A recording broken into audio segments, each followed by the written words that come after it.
ओम यस्य स्मरणमात्रेण जन्मसंसारबन्धनात् विमुच्यते नमस्तस्मै विष्णवे प्रभु विष्णवे। प्यारे छात्रों, अपना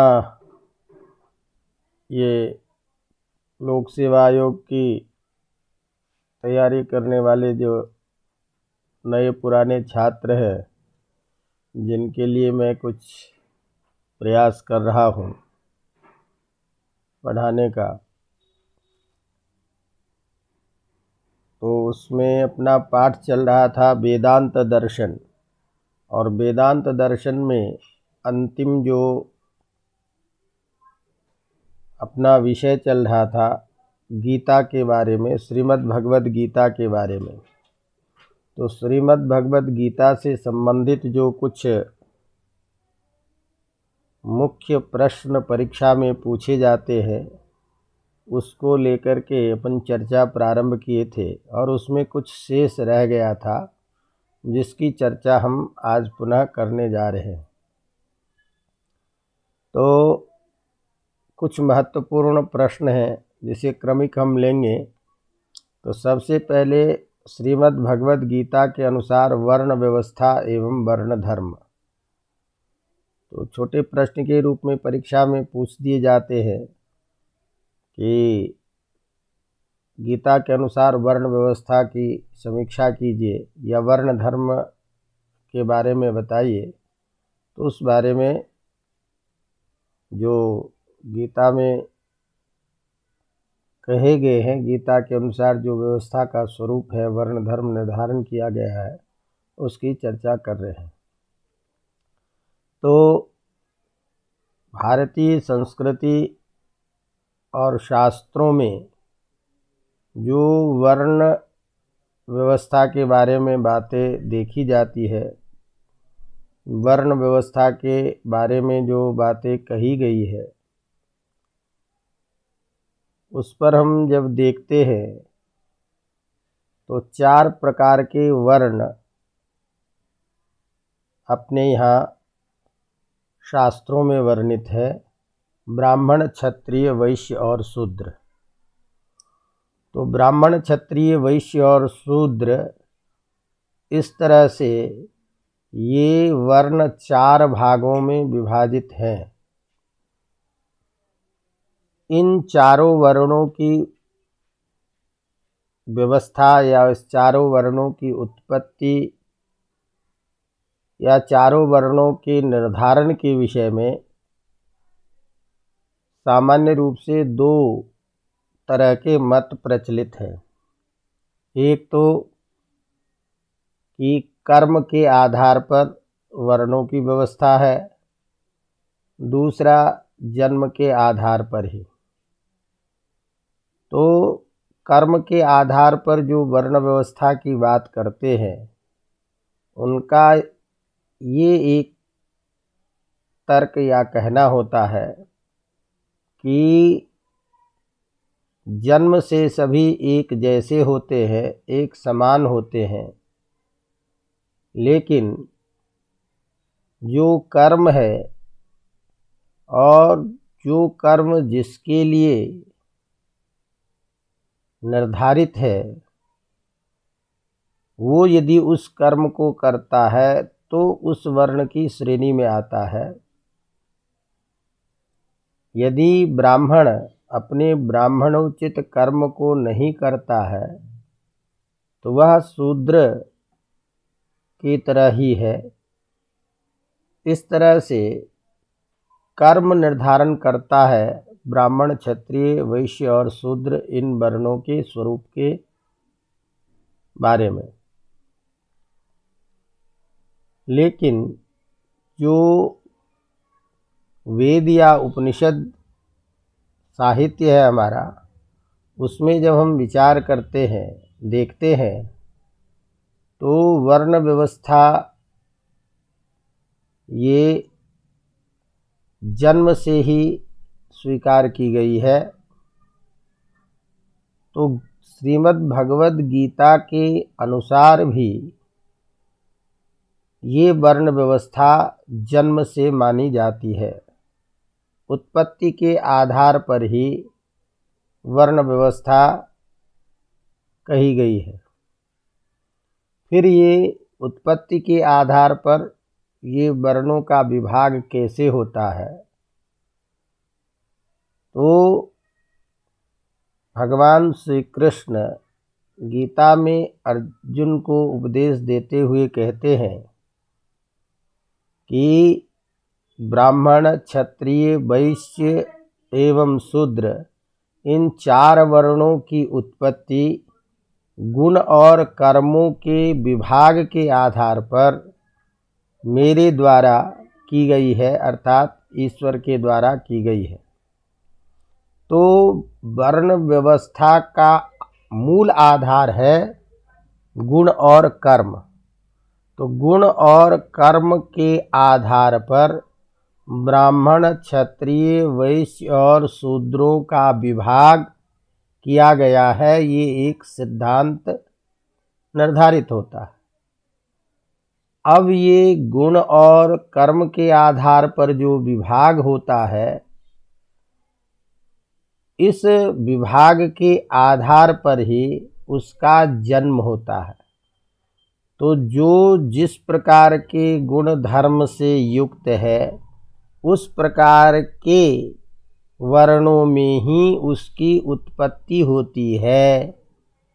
तो इस तरह जन्म से पूर्व ही तत्तद वर्णों में उसके उत्पन्न होने के पीछे उसका गुण कर्म निर्धारित होता है।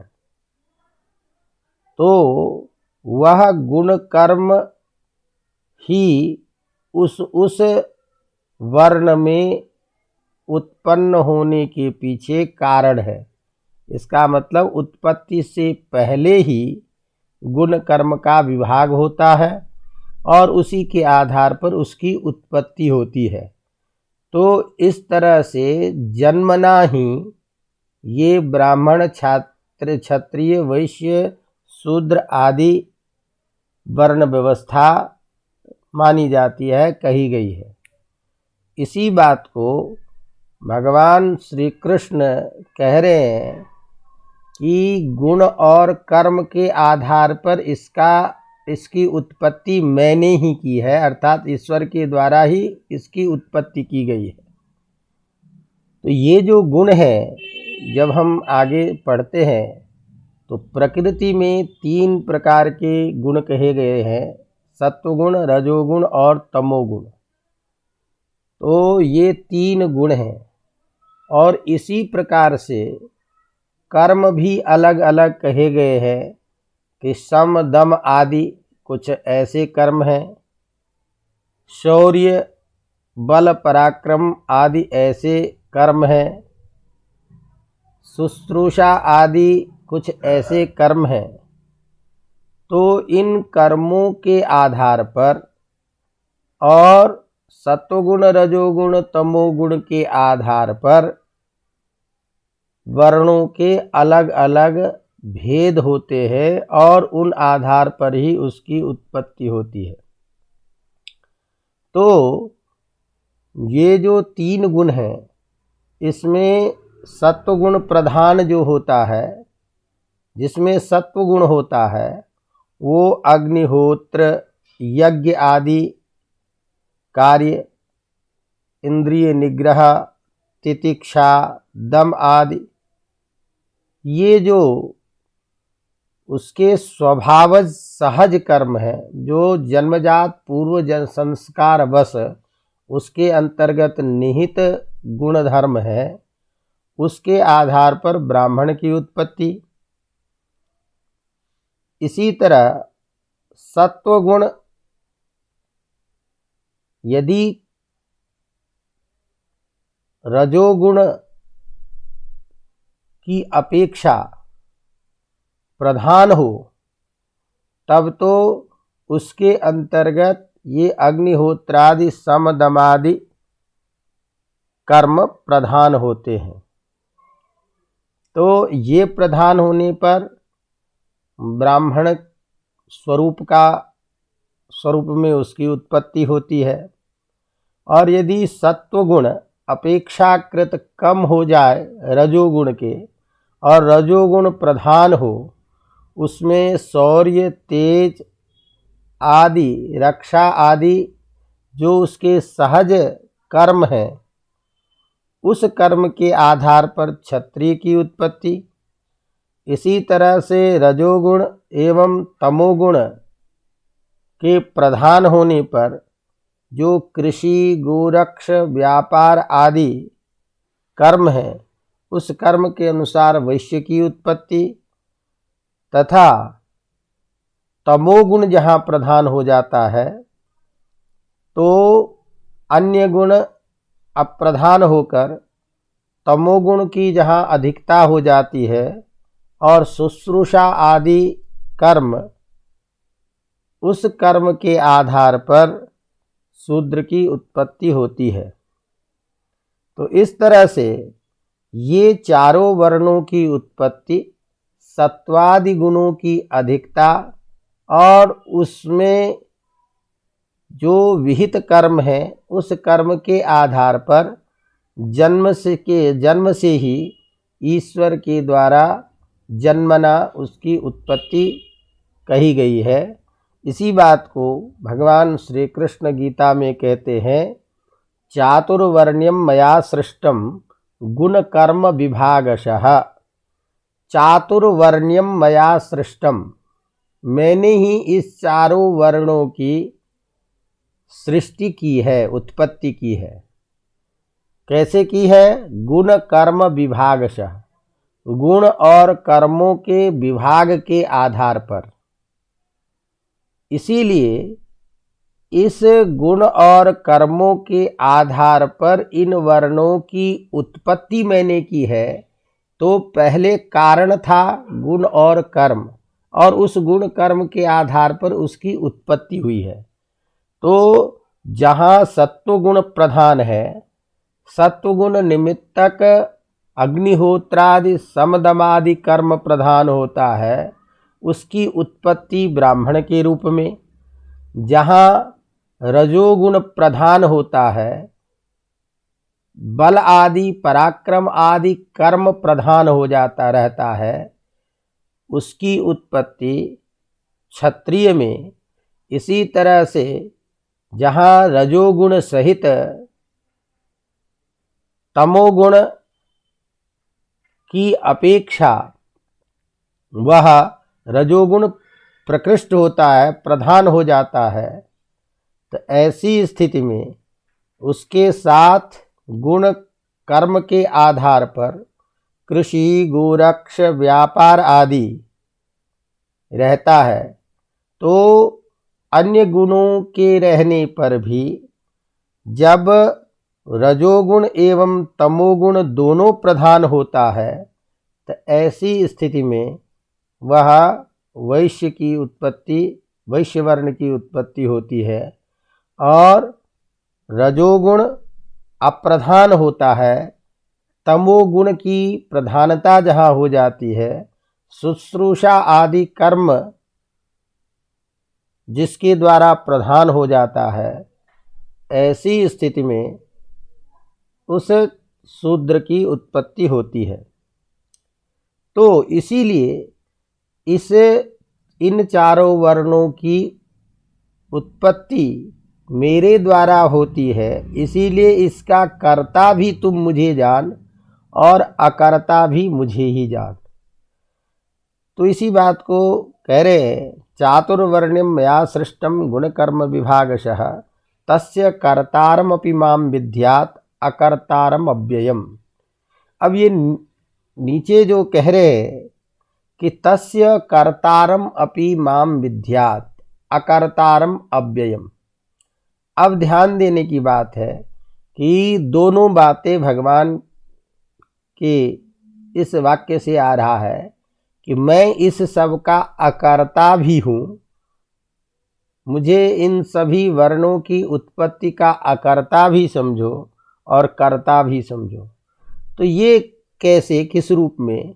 तो ध्यान रखना है कि ईश्वर जो है, जो ब्रह्म है, वह पुरुष स्वयं निष्क्रिय निसंग, वह सत्वादि विभिन्न गुणों से परे हैं, व्यापक हैं, विभू है, अखंड है, निष्क्रिय है, उसमें किसी तरह के क्रियाएं प्रतिक्रियाएं नहीं होती है, अतः वो किसी का कर्ता नहीं हो सकते। इस दृष्टि से वह अव्यय है, किसी प्रकार के उसके स्वरूप में विकृति नहीं आती है, विकार रहित है, तो किसी का कर्ता नहीं हो सकते। इस दृष्टि से वह ब्रह्म निष्क्रिय और स्वयं में किसी कार्य के प्रति निश्चेष्ट होने के कारण, असंग होने के कारण वह किसी के कर्ता नहीं है।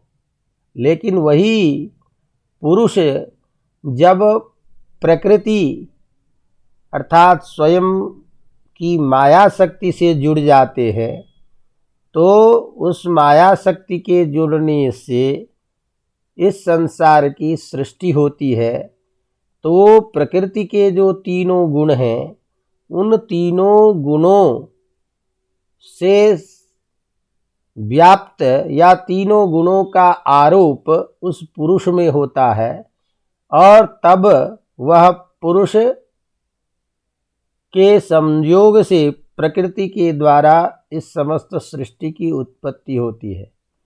तो सत्वगुण, रजोगुण, तमोगुण और तत्तद गुणों का जो धर्म, जो तत्तद गुण धर्म जन्य जो कर्म, उस कर्म के आधार पर ब्राह्मण, क्षत्रिय इत्यादि वर्णों की उत्पत्ति होती है। अतः इस दृष्टि से इन चारों वर्णों का कर्ता भी तुम मुझे ही जानो, अर्थात प्रकृति संबलित जो ईश्वर है वही चारों वर्णों को उत्पन्न करते हैं। इस दृष्टि में वह सभी के कर्ता है, और जब प्रकृति से रहित वह पुरुष है, ब्रह्म के रूप में, पुरुष के रूप में बोधित होते हैं, तो वो किसी का कर्ता नहीं होते। इसीलिए कर्ता अकर्ता दोनों रूप में वही ईश्वर माने जाते हैं। इसी बात को कहते हैं चातुर्वर्ण्यम मया सृष्टम गुण कर्म विभागशः तस्य कर्तारमपि माम विद्यात्। उसका कर्ता भी तुम मुझे समझो। अकर्तारम अव्ययम, और अव्ययम अकर्तारम, जो मैं अव्यय अकर्ता हूँ सबका, उसी को तुम कर्ता भी समझो। तो उसी बात को अर्थात गुण कर्मों के आधार पर चारों वर्णों के हित के लिए चारों वर्णों की उत्पत्ति ईश्वर के द्वारा जन्म से ही की गई है। यद्यपि भगवान कह रहे हैं कि यद्यपि मैं असंसारी, अव्यय, अविकारी हूँ, अतः मैं किसी का कर्ता नहीं हूँ, मैं अकर्ता हूँ, तथापि माया से आवृत्त व्यवहार के कारण इस सभी का कर्ता भी मैं हूँ। इस तरह माया से संबलित व्यवहार में कर्ता और परमार्थतः अकर्ता तुम मुझे समझो, अर्थात वह ब्रह्म, वह पुरुष व्यावहारिक रूप में माया से सम्मिलित होने पर सभी प्रकृति के प्रति कारण है। इसी तरह इन चारों वर्णों की उत्पत्ति भी उसी ईश्वर के द्वारा की गई है। निष्कर्षतः गीता के अनुसार यह वर्ण व्यवस्था जन्म के आधार पर मानी गई है और व्यक्ति के पूर्व जन्म के संस्कार गुण धर्म के आधार पर सत्वादि गुणों की अधिकता न्यूनता के आधार पर गुण कर्म का अलग अलग भेद के आधार पर जन्म से ही वर्ण की व्यवस्था कही गई है। अतः निष्कर्षतः गीता के अनुसार वर्ण व्यवस्था जन्म से उत्पत्ति से मानी गई है और तत्तद वर्णों में उसका जन्म पूर्व जन्म के संस्कार के आधार पर प्राप्त गुण और कर्मों के आधार पर उसकी उत्पत्ति होती है। यही बात वेदादि सिद्धांतों में भी है कि चंद्र एक ही पुरुष से, जिसको हम कहते हैं पुरुष सूक्त में सृष्टि उत्पत्ति विषय में कि ब्राह्मणोस्य मुखमासीद बाहु राजन्यः कृतः इत्यादि। अब यह पूर्व जन्म का जो संस्कार है जिसके आधार पर गुण कर्म होते हैं, ये चीज़ें तो और विस्तार से अलग विषय के रूप में भी कहा जा सकता है, लेकिन निष्कर्षतः जन्म से पूर्व मनुष्य के अपने किए हुए पूर्व जन्मों के संस्कार वशात जो गुण धर्म है, उस गुण धर्म और उसके कर्म के आधार पर ईश्वर के द्वारा जन्म से ही वर्ण ब्राह्मण क्षत्रिय वैश्य और शूद्र इन वर्णों की उत्पत्ति कही गई है। अतः चारों वर्णों की वर्ण व्यवस्था जन्मना स्वीकार की गई है। अवगतम। चलिए एक छोटे से प्रश्न को थोड़ा सा हमने देखा। अब इसी में दूसरी बात आई थी, वर्ण व्यवस्था की बात हुई थी, अब है वर्ण धर्म। तो गीता के अनुसार सभी वर्णों को अपने अपने वर्ण धर्मानुसार ही धर्म अर्थ काम रूप पुरुषार्थ जो है उसकी सिद्धि करना श्रेष्ठ बताया गया है। तो इसीलिए जब अपने अपने वर्ण के अनुसार जो निर्धारित धर्म है उसका पालन उसके लिए मुख्य है और उस धर्म का पालन करते हुए उसे धर्म अर्थ काम मोक्ष रूप जो पुरुषार्थ चतुष्टय है उसकी सिद्धि करनी चाहिए। तो अपने नियत वर्णों के लिए जो नियत धर्म है उसका पालन गीता का प्रधान उपदेश वाक्य है। तो इस तरह से गीता में जो वर्णों के धर्म कहे गए हैं उसके बारे में क्या मुख्य मुख्य बातें हैं, क्या वर्ण धर्म कहे गए हैं, इससे संबंधित एक प्रश्न हो जाता है कि गीता के अनुसार वर्ण धर्म की समीक्षा कीजिए, वर्ण धर्म की व्यवस्था बताइए, वर्ण धर्म के बारे में लिखिए।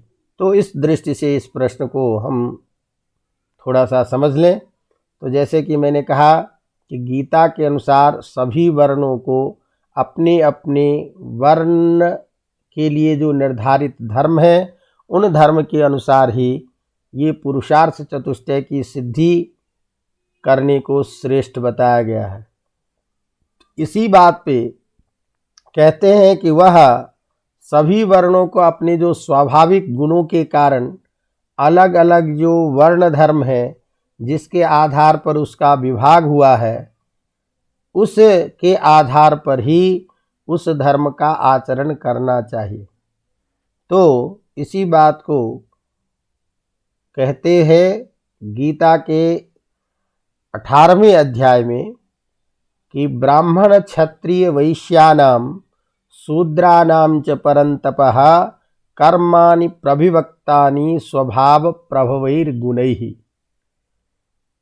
कि ब्राह्मण क्षत्रिय वैश्य और शूद्रों के जो कर्म है वो कर्म प्रविभक्तानि अलग अलग विभक्त किए गए हैं, अलग अलग कहे गए हैं। क्यों कहे गए हैं? स्वभाव प्रभवैर्गुणैः, अपने स्वाभाविक उत्पन्न समय से पूर्व जो गुण हैं उन गुणों के आधार पर जो कर्म निर्धारित है उसको अलग अलग बताए गए हैं, उसके अनुसार से वर्ण धर्म निर्धारित किए गए हैं। तो इस तरह से इस प्रकृत श्लोक में ब्राह्मण क्षत्रिय वैश्य इन तीनों पदों को यदि हम देखते हैं तो कहते हैं ब्राह्मण क्षत्रिय वैश्यानाम और शूद्रानाम च परंतपः। तो ब्राह्मण क्षत्रिय और वैश्य इन तीनों पदों को एक साथ रख करके समास किया गया है। और दूसरा जो शूद्रा नाम है उस शूद्रा नाम को अलग रखा गया है। इसमें भी कुछ विशेष बात बताना चाहते हैं। तो उसी के लिए क्यों कि ये जो ब्राह्मण, क्षत्रिय और वैश्य, ये जो तीनों वर्ण हैं, इन तीनों वर्णों को कुछ धर्म समान रूप से बताए गए हैं। तो इन तीनों वर्णों में समानता होने के कारण, कुछ समान धर्म होने के कारण इन तीनों वर्णों को एक साथ रखा, ब्राह्मण, क्षत्रिय, वैश्यानाम ये कहा। और शूद्रानाम च परंतप, हे परंतप, हे अर्जुन, ये जो शूद्र हैं इनको भी बताने के लिए इन चारों वर्णों का उल्लेख करते हुए शूद्रानाम को जो अलग किए गए हैं वो इस बात को बता रहे हैं कि इन तीनों वर्णों से पृथक इस शूद्र का अस्तित्व, शूद्र के स्वरूप का निर्धारण किया गया है जो तीनों वर्णों से अलग है। तो इस बात को बताने के लिए कहते हैं कि प्रकृति श्लोक में ब्राह्मण, क्षत्रिय, वैश्य इन तीनों पदों का एक साथ समास किया गया है। ये एक साथ समास करना वेदाध्ययन आदि जो धर्म है ये तीनों वर्णों के लिए समान रूप से बताने के लिए किया गया है। अर्थात चारों वर्णों में ब्राह्मण, क्षत्रिय, वैश्य ये तीनों वर्णों में एक समान संस्कार, जिसे उपनयन संस्कार कहते हैं, जिसके आधार पर इन तीनों वर्णों को द्विज कहा जाता है। माने द्विज का मतलब है दो बार जन्म। तो एक बार माँ के गर्भ से जन्म और एक बार उपनयन संस्कार के द्वारा जो उसको संस्कारित किया जाता है वह उसका दूसरा जन्म माना जाता है, जब वो वेदाध्ययन या पढ़ने का अधिकारी होता है।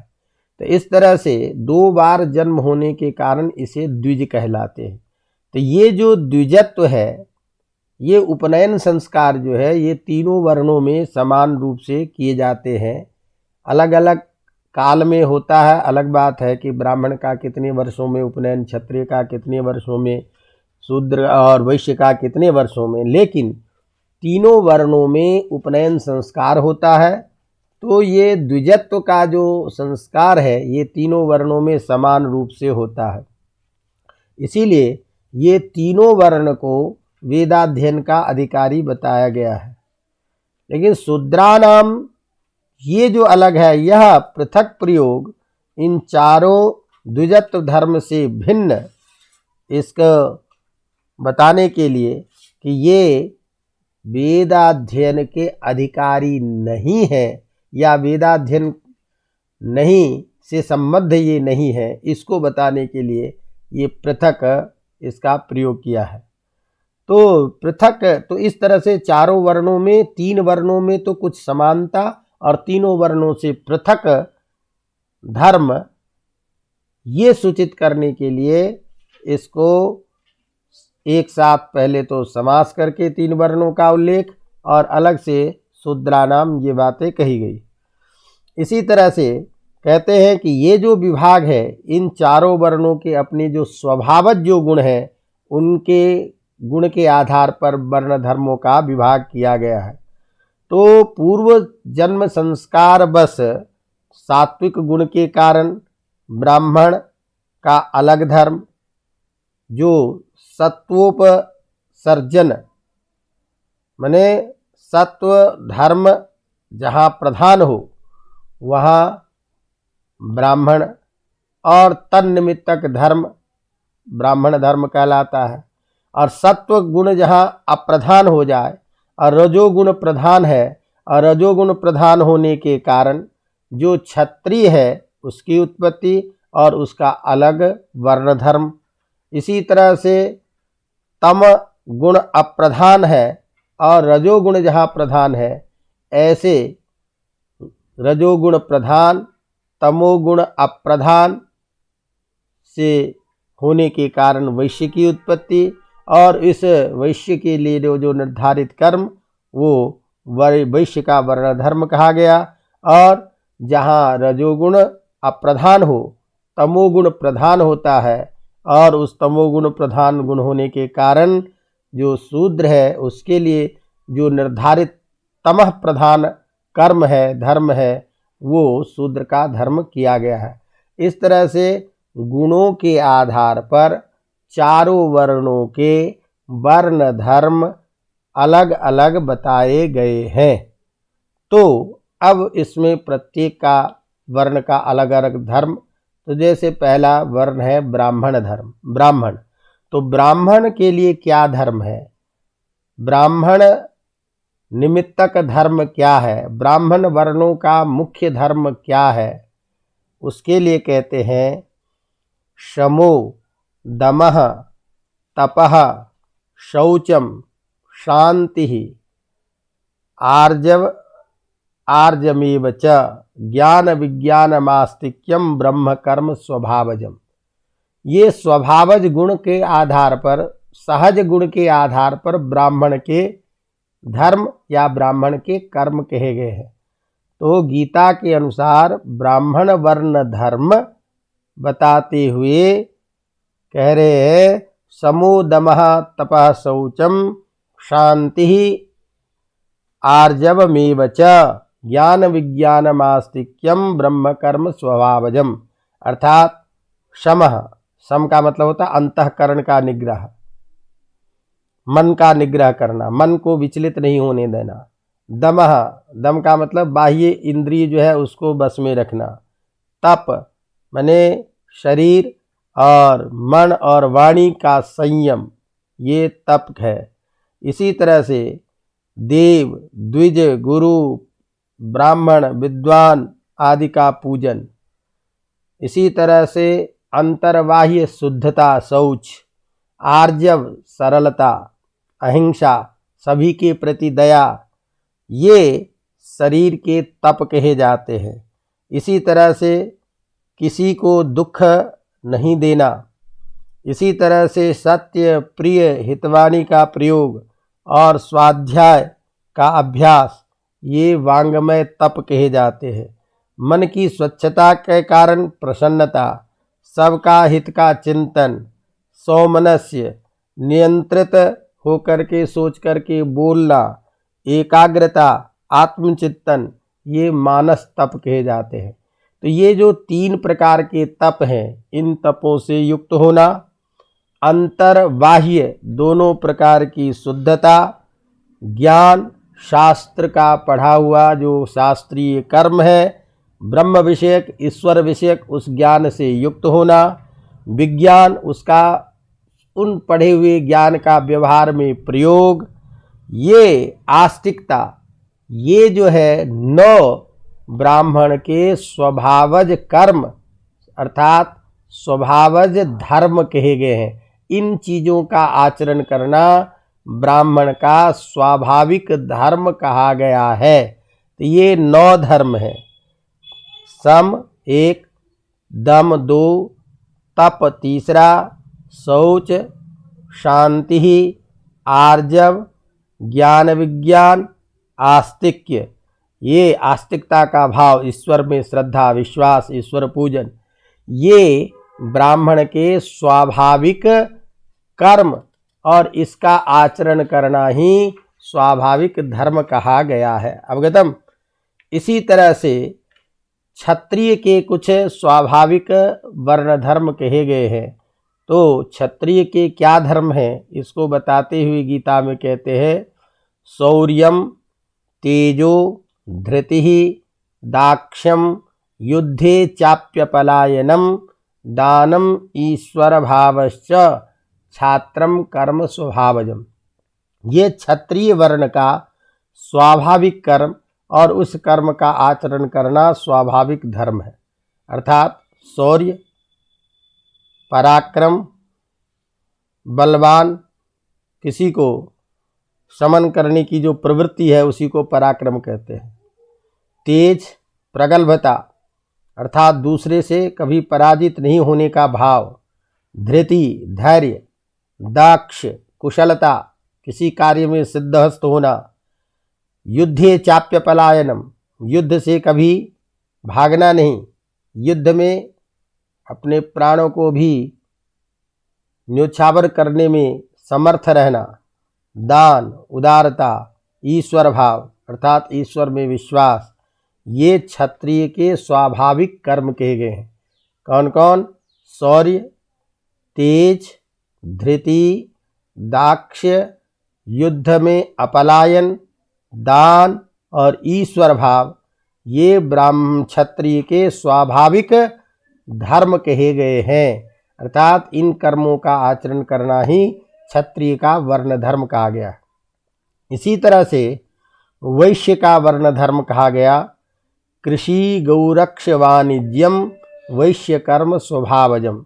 खेती, गोपालन, क्रय विक्रय के आदि में के रूप में व्यापार, ये वैश्य के स्वभावज कर्म है, स्वाभाविक कर्म है।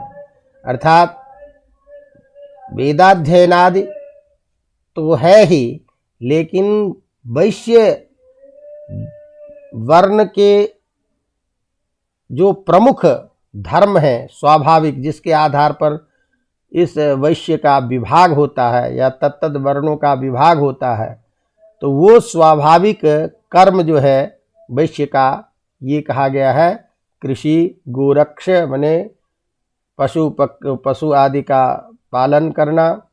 इसी तरह से व्यापार, क्रय विक्रय आदि, ये समस्त कार्य वैश्यों के स्वभावज कर्म कहे गए हैं और इन स्वभावज कर्म का आचरण करना ही वैश्य का स्वाभाविक धर्म है। इसी तरह से शूद्र वर्ण धर्म के बारे में कहते हैं परिचर्यात्मकम कर्म शूद्रस्यापि स्वभावजम। परिचर्या, सेवा अर्थात इन समस्त वर्णों के कार्यों के संपादन में इनका सहयोग करना, ये शूद्र का परम धर्म कहा जाता है वर्ण धर्म के आधार पर।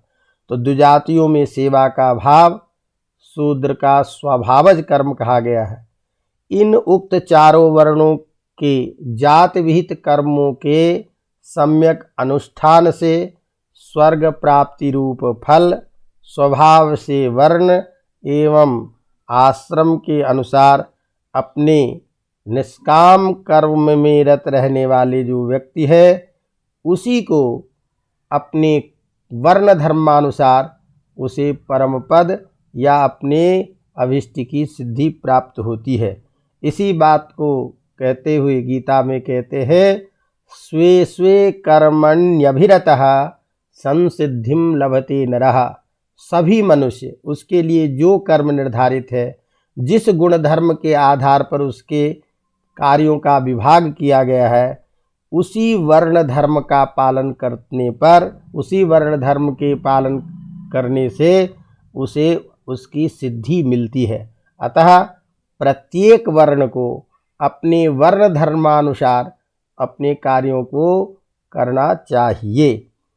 इसी बात को कहते हैं स्वे स्वे कर्मण्यभिरतः संसिद्धिम लभते। अर्थात स्वस्व माने अधिकार भीत जो कर्म है, उसी में कर्म में परिनिष्ठित जो व्यक्ति होता, उसी की संसिद्धि अर्थात उसको संसिद्धि माने फल प्राप्ति, उस चीज़ को, उस ईश्वर या उस स्वर्ग रूप प्राप्ति जो है या मोक्ष रूप फल जो प्राप्ति है, उसकी उसमें योग्यता आती है।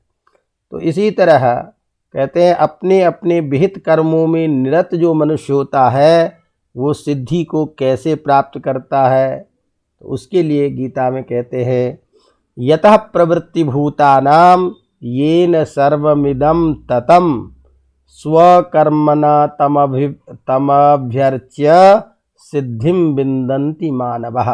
अर्थात अपने अपने कर्म को करते हुए किस तरह से वे सभी वर्ण अपनी सिद्धि को प्राप्त करते हैं, इसको बताते हुए 18वें अध्याय में भगवान कहते हैं यतः प्रवृत्ति भूतानाम येन सर्वमिदं ततं। अर्थात चूँकि परमेश्वर से उत्पन्न प्राणियों की प्रवृत्ति चेष्टा होती है, तो परमेश्वर से उद्भूत जो प्राणियों की जो चेष्टा होती है, अतः जिस प्रकार से ईश्वर ने स्वयं के द्वारा संपूर्ण विश्व की रचना की, जिस गुण धर्म के आधार पर सभी वर्णों की उत्पत्ति हुई है, सारा रूप, सारा संसार जिस ईश्वर में व्याप्त है, उस ईश्वर के द्वारा या उस ईश्वर को अपने अधिकार में विहित कर्मों के अनुष्ठान से ही मनुष्य तत्वज्ञान को प्राप्त करता है। अर्थात जिस ईश्वर में सारा संसार व्याप्त है, जिस ईश्वर ने सभी को गुण कर्म के आधार पर, विहित गुण धर्म के आधार पर जो वर्ण धर्म तय किया है, उसी वर्ण धर्म के परिपालन करते हुए उस ईश्वर को प्राप्त कर सकता है, अपनी संसिद्धि को प्राप्त करता है। तो इस प्रकार गीता के अनुसार वर्ण धर्म जो स्वभावज धर्म है, जो सभी वर्णों के स्वभावज कर्म है, उसी कर्म का परिपालन करते हुए सिद्धि को प्राप्त करना ही वर्ण धर्म कहा गया। और ये वर्ण धर्म चारों वर्णों के अलग अलग से कहे गए। अवगतम। अब इसी तरह हम कुछ अन्य प्रश्नों की भी चर्चा करेंगे, जिसमें वर्ण धर्म और वर्ण व्यवस्था के बारे में हमने अभी चर्चा की। अब दूसरे तरह का प्रश्न आता है, जो गीता के अनुसार मन का स्वरूप और उसको मन के निग्रह करने के उपाय के बारे में बताइए।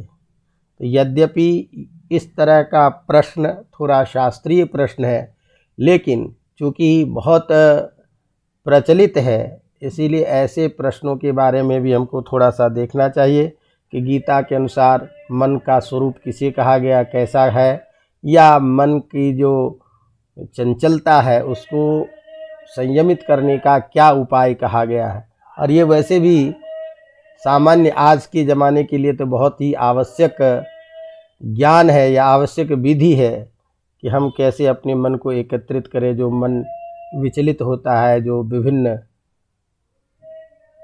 वेदनाओं में, जिसको कह लें विभिन्न प्रकार की मानसिक जो अभी विशृंखलता आती है, जो मानसिक इस तरह के उद्वेग होते हैं, उससे मन को शांत कैसे किया जाए। तो इस दृष्टि से मन के संतुलन के लिए, मन को निग्रह करने के लिए क्या गीता में कहा गया है, इससे एक संबंधित सामान्य प्रश्न के रूप में कि गीता के अनुसार मन का स्वरूप और उसके निग्रह के उपाय के बारे में विवेचना कीजिए, लिखिए। तो उसको हम इस संक्षेप में कैसे लिखें उसकी चर्चा करें। तो ये तीसरा प्रश्न के रूप में, तो गीता के अनुसार मन का स्वरूप और उसके निग्रह का उपाय। अवगतम। तो गीता के अनुसार कि गीता में कहते हैं कि ये मन जो है अत्यंत ही चंचल है, तो स्वभाव से ही यह मन सदा अस्थिर रहता है। तो सदा अस्थिर रहने वाला है, केवल चंचल ही नहीं, ऐसा है कि जिसे किसी भी प्रकार से आसानी से स्थिर किया नहीं जा सकता। सामान्य रूप से यह स्थिर होने योग्य नहीं है, स्थिर होने वाला नहीं है। यह अत्यंत बलवान है, किसी प्रकार से इसका नियंत्रण करना, इसको नियंत्रित करना अत्यंत कठिन है, और भी अत्यंत अच्छे से अच्छे विचारों से भी इसको जीतना असंभव है, जीतना अशक्य है। और दृढ़ वासनाओं से बंधे होने के कारण इससे अलग होना भी, इसको छोड़ देना भी अत्यंत कठिन है। तो ऐसी स्थिति में इस मन को निग्रह कैसे किया जाए, भगवान कृष्ण बहुत समझाते हैं। अर्जुन बेचैन हो जाता है, यह जो मानसिक उद्विग्नता है उससे परेशान हो जाता है। ऐसी स्थिति में अर्जुन के द्वारा यह प्रश्न किया जाता है कि भगवान, यह जो मन है यह अत्यंत चंचल है, ये बहुत प्रयास करने पर भी स्थिर होने वाला नहीं है। किसी अच्छे विचारों के चिंतन करने पर भी इस विचार को या उस मन को जीत लिया जाए, ऐसा नहीं हो पाता है। तो इसीलिए अच्छे विचारों से भी इसे जीता नहीं जाता है और वासनाओं में के द्वारा इतना बंधा होता है जिससे अलग होना कठिन है। तो ऐसी स्थिति में इस चीज़ को आप मन को स्थिर करने की जो बात कर रहे हैं, मन को निग्रह करने की जो बात कर रहे हैं, वो कैसे संभव है? इस तरह के प्रश्न के रूप में श्री कृष्ण से अर्जुन कहते हैं, चंचलम ही मनः कृष्ण प्रमाथि बलवद दृढ़म। तो ये मन जो है इस प्रकार से है, तो इसका निग्रह कैसे किया जाए? तो संक्षेप में गीता के अनुसार मन अत्यंत चंचल, अस्थिर, विषय वासनाओं से दृढ़ होने के कारण इससे अलग होना कठिन, किसी अच्छे विचारों से भी इसको जीतना कठिन है, यह दुर्भेद्य है और निश्चित रूप से इस पर विजय प्राप्त करना यह अत्यंत ही दुष्कर कार्य माना गया है। तो इस तरह इस मन को निग्रह करने का क्या उपाय है, ये पूछते हुए भगवान कृष्ण से अर्जुन कहते हैं कि आप इस मन के निग्रह करने का उपाय हमें बताइए। तो उस प्रश्न के जवाब में मन के निग्रह करने का उपाय बताते हुए भगवान कह रहे हैं, असंशयम महाबाहो मनो दुर्निग्रहम चलम अभ्यासेन तु कौन्तेय वैराग्येन च गृह्यते। अर्थात हे अर्जुन, ये निश्चित बात है कि मन अत्यंत चंचल है और मन के अत्यंत चंचल होने के कारण इसको निग्रह करना, इसको रोकना अत्यंत कठिन है, इसमें कोई संशय नहीं है। फिर भी संयत आत्मा वाला जो व्यक्ति है, जो शास्त्र के चिंतन में निरत रहता है, मन को दृढ़ करने का प्रयास करने वाला है या मन को दृढ़ करने के प्रयास की इच्छा रखता है, ऐसे संयत आत्मा वाले के द्वारा, अभ्यास के द्वारा इस मन को बस में किया जा सकता है, मन पर निग्रह किया जा सकता है। और इस अभ्यास के कारण विषय वासना आदि के चिंतन से इस मन को मोड़ करके जो परमात्म विषयक चिंतन है उसमें बार बार लगाने का अभ्यास करके और फिर उस अभ्यास के द्वारा दृष्ट अदृष्ट जो संसार की चीज़ें हैं, वो कौन दोष से युक्त है, कौन दोष से रहित है, इसका बार बार विचार करते हुए और जो दोष युक्त है, संसार की जो विषय वासनाएं हैं उसको अनित्य मानते हुए उसके प्रति वितृष्णा, वैराग्य उत्पन्न के द्वारा इस मन को निग्रह किया जा सकता है। तात्पर्य ये है कि मन को निग्रह करने के दो उपाय कहे गए हैं। एक तो अभ्यास और दूसरा वैराग्य। तो वैराग्य को बाद में इसलिए रखा गया कि वैराग्य झटित संभव नहीं है। तो अभ्यास, तो अभ्यास किस चीज़ का करें, कैसे करें, तो इसको इस रूप में समझना चाहिए कि संसार की जितनी भी विषय चीज़ें हैं, जो भी चिंतन की स्थिति में आते हैं, वो दो तरह के परिणाम को देने वाले होते हैं। एक नित्य परिणाम को देने वाला और एक जो क्षणिक परिणाम को देने वाला। एक ऐसा है जो हमें नित्य सुख को प्राप्त कराने वाला है, एक है जो क्षणिक सुख को प्राप्त कराने वाला है, एक है जो आत्मिक सुख को देने वाला है और एक है जो सांसारिक सुख को देने वाला है। तो इस तरह से चूंकि मन हमेशा चिंतनशील रहता है, जिस वेद में कहते हैं जज्जाग्रतो दूरमुदेति सुप्तम तथैवेति, माने जो जागृत अवस्था में जैसे चलता रहता है, ये मन सुषुप्तावस्था में भी उसी तरह से चलता रहता है। तो सुषुप्तावस्था में भी ये मन दौड़ता रहता है। तो ऐसी स्थिति में ये मन का निग्रह, मन को एकाग्र करने की जो बातें होती है, वह कुछ अभ्यास के द्वारा होगी। वो अभ्यास कैसे?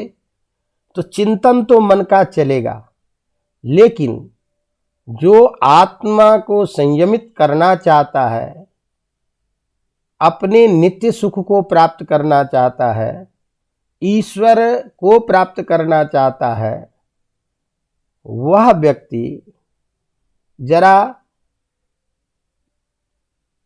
नित्य अनित्य वस्तुओं का विचार करते हुए, जो नित्य सुख और क्षणिक सुख है इसका विचार करते हुए, अपने मन के चिंतन की धाराओं को एक तरफ से मोड़ के दूसरे तरफ करने का अभ्यास करें।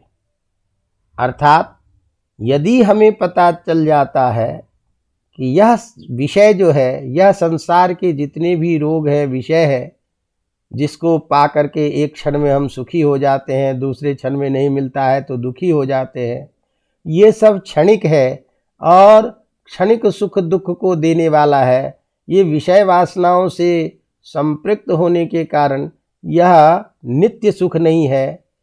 इसीलिए इस तरह के चिंतन से अपने चिंतन को ईश्वर की तरफ, ईश्वर प्राप्ति के जो साधन है, ईश्वर प्राप्ति के जो विचार है, ईश्वर प्राप्ति के जो चिंतन है, उस तरफ मन को प्रवृत्त कराने का अभ्यास कराना चाहिए।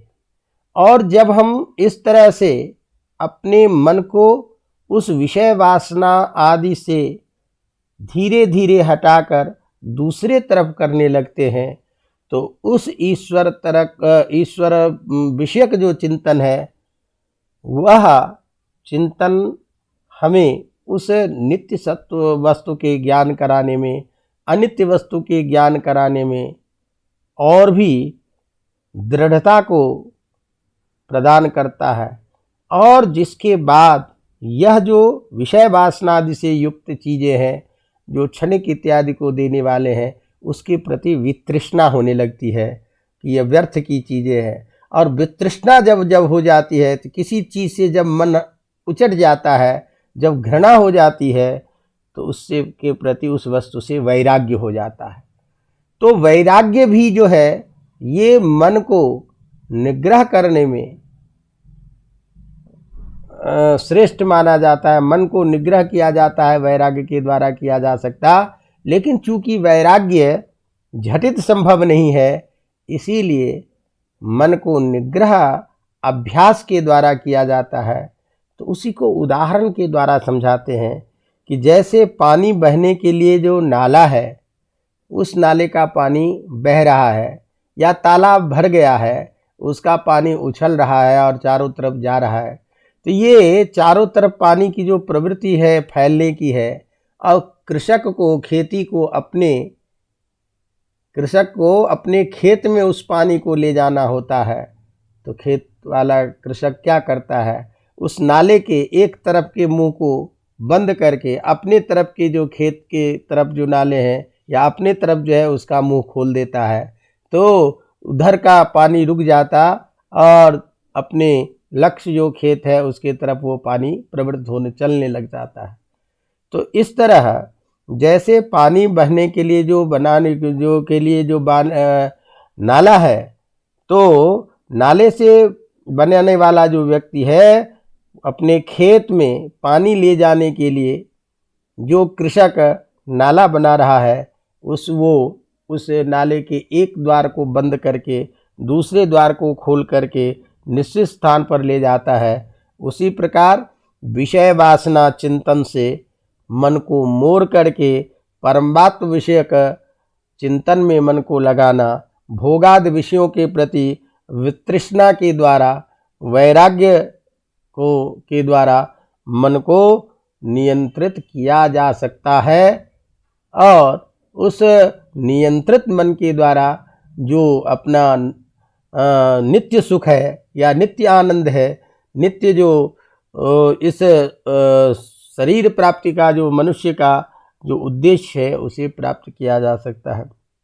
किंतु यदि मान लीजिए ये अभ्यास और वैराग्य वही कर सकता है जो मन को संयमित करने की इच्छा रखता है, जो ईश्वर आदि में विश्वास करता है, जिसके पूर्व जन्म संस्कार वशात इस तरह की प्रवृत्ति उत्पन्न होती है, वही इस प्रकार के कार्यों को करने में भी प्रवृत्त होता है। जो मन को संयमित, जो शास्त्रादि, जो ईश्वरादि में विश्वास श्रद्धा आदि जो भाव है उसको नहीं रख पाता, ऐसे चिंतनशील प्राणी कभी भी इस मन को निग्रह नहीं कर सकता। अतः मन को नियंत्रित करने के लिए शास्त्रादि विहित जो सिद्धांत, जो शास्त्रादि विहित जो आचार चिंतन, स्वनिरतिशय सुख प्राप्ति के जो मार्ग हैं उस तरफ मन को मोड़ करके, मन को ले जा करके विषय वासनाओं से उसे दूर किया जा सकता। अतः मन को निग्रहित करने का, मन को एकत्रित करने का उपाय है अभ्यास, और उस अभ्यास के द्वारा नित्य अनित्य वस्तु का विचार करते हुए अनित्य वस्तुओं के प्रति वैराग्य, और वैराग्य से नित्य लक्ष्य की तरफ नियमित प्रवृत्ति, नित्य प्रवृत्ति ही मन के निग्रह का उपाय कहा गया है। इस प्रकार गीता के अनुसार अभ्यास और वैराग्य ये दो चीज़ें हैं जिसमें अभ्यास प्रधान है, और अभ्यास है अपने वर्ण धर्म के आधार पर किए गए जो कर्तव्य है उस कर्तव्य के आधार पर अपने स्वरूप के पहचानना, और उस स्वरूप के आधार पर निष्काम भाव से कर्म करते हुए मन को अन्य प्रवृत्तियों से अलग करना। इस तरह गीता के अनुसार इसको किए जाते हैं। अब कुछ चीज़ें और भी है जिसकी चर्चा हम कभी और करेंगे। आज हम यहीं पर में इसको विश्राम देते हैं। और अब जो है फर्स्ट पेपर का जो तृतीय खंड है, तृतीय जो स्थिति है, खंड का जो तीसरा बिंदु है, उसमें कुछ सामान्य ज्ञान है, तो उसकी हम चर्चा संक्षेप में करके और द्वितीय प्रश्न पत्र को जल्दी से जल्दी प्रारंभ करना चाहेंगे, क्योंकि व्याख्यात्मक चीज़ें, पढ़ने की चीज़ें, आपको समझाने की चीज़ें जो है वो द्वितीय पत्र में अब ज़्यादा है। अब जो है सामान्य ज्ञान है, इतिहास के बारे में, रामायण के बारे में, काव्यों के बारे में, तो उस दृष्टि से जो प्रधान विषय बनते हैं जिसकी चर्चा हमको करनी है और जिसके आधार पर हम सहज रूप में पढ़ सकते हैं, उसकी पहले हम 2-4-5 दिन में सामान्य चर्चा कर लेते हैं। तो चूँकि ये सामान्य ज्ञान है, इसकी तैयारी आप लोग स्वयं भी कर सकते हैं, इसलिए इतना कठिन नहीं है। फिर भी आपके लिए जो अवधेय चीज़ है, कैसे हमको पढ़ना है, कितनी चीज़ें करनी है, ये सारी चर्चा हम एक बार 2-4-5 दिन में कर लेते हैं। फिर उसके बाद जितनी जल्दी से जल्दी संभव हो तो द्वितीय प्रश्न पत्र को हम प्रारंभ करेंगे। तो अभी 2-4 बातें और गीता में, जो भक्त कितने प्रकार के होते हैं, ज्ञानी के क्या लक्षण हैं, तो ये सब कुछ 1-2 चीज़ें रह गई। तो मैं सोच रहा हूँ कि कोई भी प्रश्न पूछे तो आपको ये न लगे कि हमने इसको नहीं पढ़ा है। इस दृष्टि से 2-4 विषयों में और चर्चा करेंगे गीता में, और फिर हम तृतीय जो बिंदु है उसकी चर्चा करेंगे, संस्कृत साहित्य के इतिहास से संबंधित रामायण, महाभारत, काव्य आदि, चंपू काव्य इत्यादि की जो सामान्य अवधारणा है, सिद्धांत है, लक्षण है, उसके आधार पर कुछ सामान्य चर्चा करेंगे। फिर द्वितीय पत्र को देखेंगे। तो आज इसी के साथ अभी हम इसको यहीं विराम देते हैं और कोशिश करते हैं कि आपको व्यवधान ना हो। करें क्या, कई बार यूनिवर्सिटी में भी ऐसी समस्या रहती है। फिर भी देखते हैं, आप सब अध्ययन करते रहें और अपनी इस कक्षा को आगे भी बढ़ाते रहें, ताकि अधिक से अधिक छात्रों को कुछ लाभ हो सके, संस्कृत आप सब तक अच्छी तरह से पहुँचे। और आप अपनी प्रतिक्रिया आप लोग ज़रूर दें, ताकि मुझे ये लगता रहे कि आप लोगों के लिए उपादेय विषय है और आप लोग इसको समझ रहे हो और पढ़ रहे हो। तो इसकी भी प्रतिक्रिया आप लोग देते रहिए। बहुत बहुत आप लोगों को बधाई, और आज यहीं विश्राम देते हैं। धन्यवाद।